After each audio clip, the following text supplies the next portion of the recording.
spirit was lifted, and my heart was delighted कि यार कोई तो काम कर रहा है, कोई अच्छा काम कर रहे हैं. And whenever I see very significant improvements in products every time I came. So my congratulations to IEEE for organizing this fair. This expo has suffered a great deal because of the COVID crisis in 2020 and 2021, and I'm also delighted that this in 2022 the commercial and exhibition activities are once again picking up pace and will be able to go forward here. Ladies and gentlemen, I've been in Sindh, this is my 7th day consistently, and I just wanted to share other anti-depressing stories because there's much to be depressed about. But I began last week by visiting Thar, and the Thar coal-powered electricity generating plants.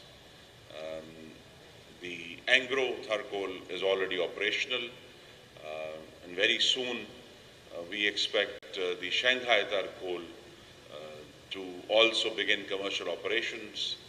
There are also 2 smaller projects, the TEL project and also the Thal Nova project that are coming in.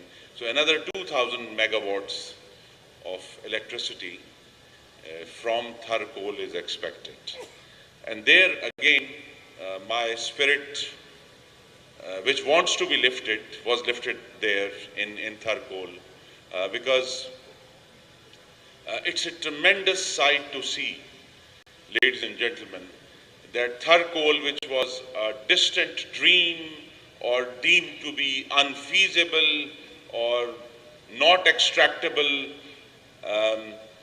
now 2 blocks are open, and it is a sight to see, first of all, the coal pits that have been dug, which of course spread out over kilometers.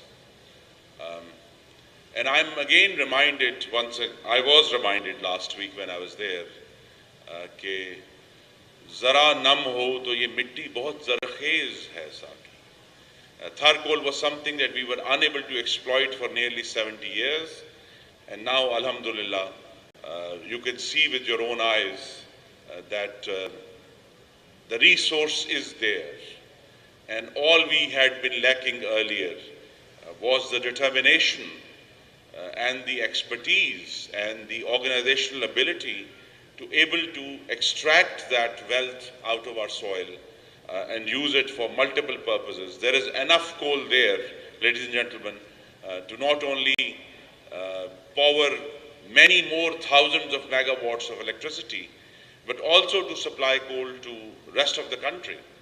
So it's something that is a new avenue has opened up. I was also heartened by visiting the plants themselves, and they are indeed a sight to see.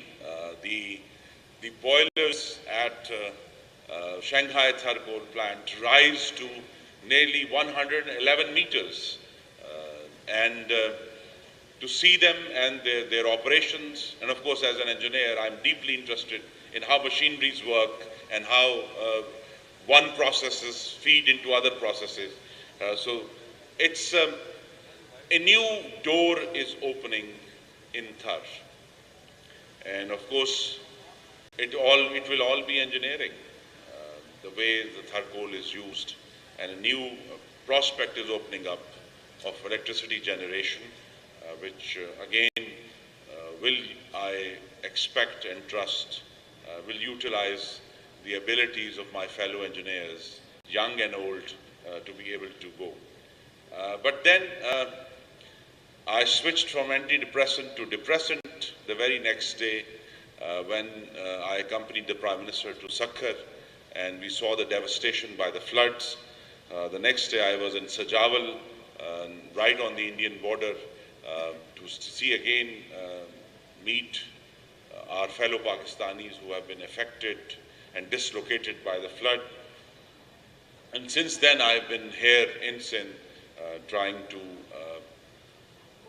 discharge my responsibility in ensuring that the electricity operations are running without interruption as much as we can in the midst of this devastation, which is huge. And it's something, again, for us to realize. I'll just share one anecdote that I went to grid station number 1 in Nawabshah yesterday afternoon. And again, it's a tremendous challenge that if the grid station is surrounded on 4 sides by 3 feet of water, and we were trying there that maybe the main control rooms of the grid station and the generators outside, the distribution transformers outside are kept above water so they could be operated. There are tremendous challenges here, which of course I will be looking into, and the engineers that are employed will be very much occupied in the coming days and weeks. So there is much to do, and as Thomas Paine said hundreds of years ago, and I say this to you, that whatever you might hear or see around you in our country, and most of the news is not good, but Thomas Paine said that let us begin the world anew. हम दोबारा से एक नई दुनिया शुरू कर सकते हैं. हमारा दीन भी यही कहता है कि अल्लाह ताला की रहमत से मायूस नहीं होना चाहिए. And that's what Thomas Paine is saying. He's saying, let us begin the world anew. So I say to my fellow engineers, let us begin Pakistan anew, and the things that need to be done anew, and not to be shackled by the current processes or the current ways of doing things. I'm faced with this almost every day because, of course, I will not look after, but at least occasionally monitor our electricity operations across the country. And most of the infrastructure, ladies and gentlemen, is from the 60s and 70s and 80s. And it's something that has not been upgraded to reflect the efficiencies 21st century has brought to us. So it's something that for us to strive for. Yes, extremely easy to blame the government for all ills, but nothing stops us. And I say this with all humility, that however bad your government may seem to you, nothing stops you from striving for excellence, ladies and gentlemen.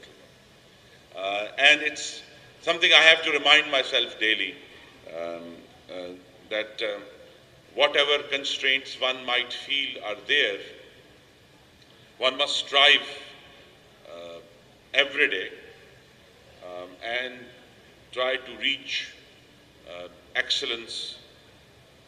As Churchill said, the empires of the future are the empires of the mind.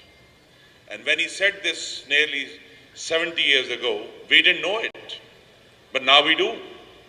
That the empires of the future are the empires of the mind. And as we all like to believe, engineers have good minds, ladies and gentlemen. So we should find new ways of bringing efficiencies, find new ways of creating robust engineering solutions to the problems that confront us. And perhaps the biggest problem that confronts us today, which was encapsulated beautifully by the poet T.S. Eliot, who said, "Where is the knowledge in the information?" Where is the knowledge in the information? And now, again, he said this many decades ago, but today it's more relevant than ever. Where is the knowledge in this information? And where is the wisdom in that knowledge? So, and the engineer's job first is to extract the knowledge out of the data that is surrounding us now, the onslaught of technology and information systems. So our first job is, of course, to extract knowledge from that information. And if I may be so optimistic that some of you will have the ability to extract wisdom from that knowledge and use that knowledge and wisdom to serve the people of Pakistan. I once again congratulate all of the exhibitors and the organizers and IEEP Karachi chapter for organizing this very valuable exhibition. Thank you very much, ladies and gentlemen. Pakistan Pindabad.